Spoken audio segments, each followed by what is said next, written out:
8 seconds after takeoff, 4 Ukrainian drones crossed into Russian airspace. And within a minute, Moscow's most advanced S-400 defenses were spinning out of control. They unleashed 857 missiles at something that wasn't even there. A $10 piece of aluminum. How did a handful of corner reflectors trick an entire radar network into thinking cruise missiles were closing in? And what does that say about the real weakness of Russia's billion-dollar air defense grid? This is the story of the decoy that cost more than any drone ever could. Before we move on, please take a moment to subscribe to the channel and like the video. How can $10 pieces of aluminum foil force one of the world's most advanced air defense systems to self-destruct economically? That was the question Ukrainian drone operators were about to answer when their UJ series aircraft crossed the Russian border under heavy electronic fog. Each drone carried more than explosives. It carried a handful of small, folded triangles made of lightweight aluminum. Once deployed, those triangles opened mid-air into perfect right-angle shapes called corner reflectors. To the human eye, they looked harmless. To the radar arrays of a Russian S-400 battery, they looked like incoming death.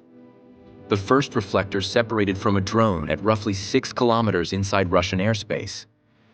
Within seconds, the radar scopes belonging to the S-400 operators began to light up.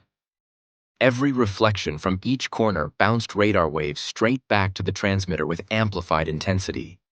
The system's computers interpreted each bounce as a massive metallic object racing toward critical infrastructure. The reflectors mirrored the radar cross-section of a Kh-101 cruise missile, one of the exact threats the system was programmed to fear most. Each reflector that drifted through the night sky multiplied ghost targets across the system's primary screens until the displays were nearly unreadable. Inside a command truck, operators struggled to match each radar return with expected flight paths. Their protocols prioritized cruise missile alerts over smaller drone warnings.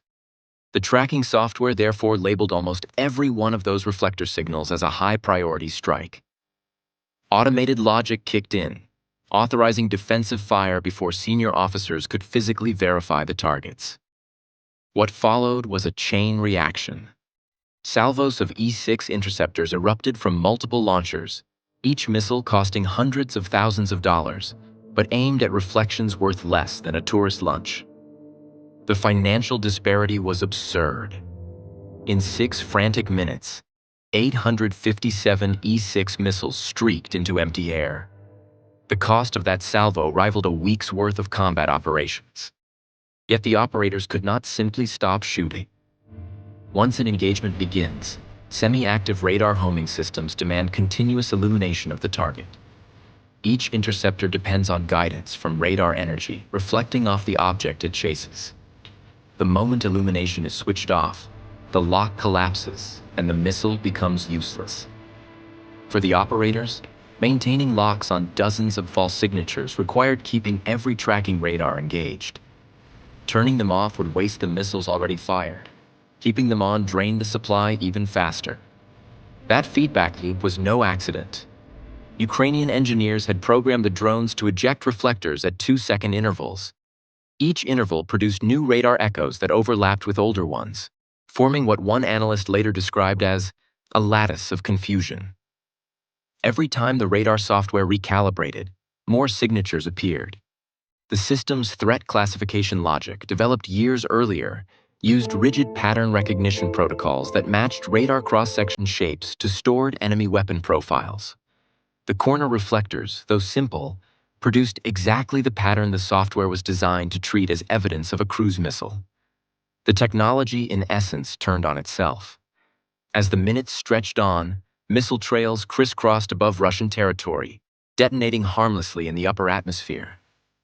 The sky flickered with orange bursts, each explosion marking thousands of dollars evaporating. Operators stared at screens showing only more targets, more movement, more false alarms. The outdated classification logic, once a symbol of Russian defense supremacy, had become its flaw. What the system recognized was not reality, but its own programming, an algorithm inherited from an era before drone warfare blurred every boundary between object and echo. And while those interceptors burned through the night chasing reflections, the question emerged. Where were the real drones now? And what were they doing as Russia's defenses shredded their own sky? While hundreds of interceptor missiles detonated high above empty fields, 4 low-flying beavers continued toward the refinery. Their small electric motors gave off almost no heat, and they stayed below the radar horizon, weaving through valleys and tree lines at less than 100 meters. Every few kilometers, each drone pulsed a short burst of jamming signal that scattered static across Russian air defense frequencies. That interference widened the blindness created by the decoys. On Russian radar screens, it looked as if 50 separate targets were moving in random directions. The truth was that 4 drones were moving in perfect coordination toward one of Russia's most valuable oil facilities. Ukrainian technicians had plotted their routes to cross known radar gaps identified by months of satellite tracking and intercepted communications. The first pair advanced along a river plain toward the northwest, their path leading them toward the Kirishi refinery in the Leningrad region. The other 2 veered inland, heading for the Bashneft UNPZ plant in Ufa. Each aircraft was programmed to keep a constant distance, sharing jamming duties so no single drone revealed its exact location for long. Beneath the electronic confusion, the machines glided forward. Russian operators watching wide-area displays saw bursts of light from their own explosions reflecting off cloud cover.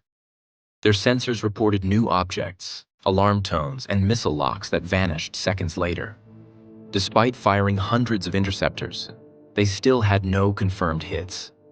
As the assault unfolded, the pattern of flight and disruption formed a precise timeline. At 0037, the UJ series drones had launched from concealed positions in northeastern Ukraine. By 1:04, the first wave of corner reflectors had already lured the S-400 batteries into full engagement mode. 2 minutes later, radar suppression by jamming pulses made the outer coverage ring useless. Between 1:10 and 1:20, while interceptor missiles spiraled skyward, all 4 beavers entered their final approach. They skimmed low enough that even airborne early warning systems lost contact. When Russian radars attempted to reacquire them, the semi-active locks guiding their own interceptors broke, and dozens of E-6 warheads lost track, detonating at altitude like misplaced fireworks.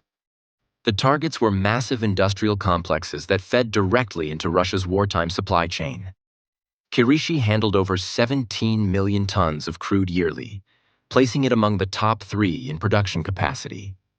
Ufa's Bashneft UNPZ processed fuel and lubricants bound for Russian military logistics. Both sites sat hundreds of kilometers from the front line, locations once considered secure. The BBC verified team later confirmed damage through satellite analysis and local video evidence showing fires and smoke columns. The Kyiv Independent reported identical timing between explosions in Leningrad and Bashkortostan, consistent with a coordinated long-range strike. The key to the drone's success was in the small adjustments made mid-flight. Changes in altitude interfered with ground radar calibration. Corner reflector timing from earlier drops distorted radar imagery long enough for each unit to blend into natural clutter. Riverbanks, warehouses, and weather signals. Even infrared detection fell short because electronic noise masked their temperature signatures. For sensors trained to differentiate targets by heat and reflection, the combination produced contradictions that froze automated threat evaluation software. Operators saw impossible readings. Cold objects moving fast, hot spots standing still. Reality no longer matched the instruments designed to define it.